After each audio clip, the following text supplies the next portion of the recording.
Welcome to the Monday 9, our new weekly lineup of things you need to know in baseball. The MLB season is a marathon, so get caught up each Monday morning right here at Yahoo Sports.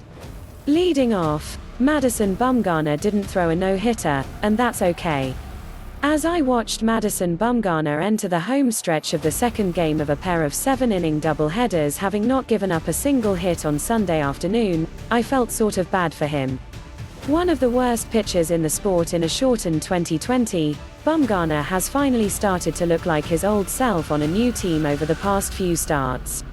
Watching him take such a gem into the seventh and final inning felt like a missed opportunity to watch one of the grittiest guys grind through until the end, or a hit, whichever came first. Ultimately, Bumgarner finished the game without giving up a hit, the first time in a storied career that he's done that, but was not credited with an official no-hitter, according to MLB and Elias. In a world with 7-inning doubleheaders, some starts never even get the chance to enter the record book that way. I wondered whether Bumgarner would be mad. But in his on-field post-game interview, he only had two things to say: thank you to the shadows that had given pitchers the advantage that day, and thank you to Rob Manfred for instituting the 7-inning games.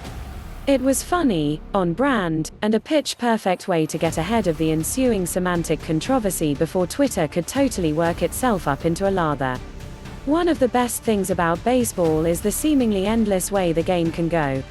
More often than not, we understand a particular performance through whatever made it unique. No-hitters are an exception, they are made special by what unifies them.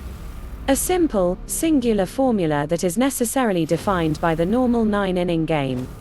They are not a value judgment about how good a pitcher was. Jacob deGrom's last start was at least as dominant as either of the no-hitters so far this season, and they do not leave room for context. Madison Bumgarner did not throw a no-hitter. He did something else entirely, and that's great, too. He is already on the Wikipedia list of Major League Baseball no-hitters, as part of the rather robust section of shortened games under near no-hitters. He'll go down in history as the first pitcher to be thrust into that category by the new double-header rule instead of by weather or lack of electricity. And also because he and Zach Gallen combined to hold the opposition to just one hit across both games in the doubleheader, the fewest ever, a feat Elias does recognize despite the shortened contests. Is that imperfect and internally inconsistent? A little.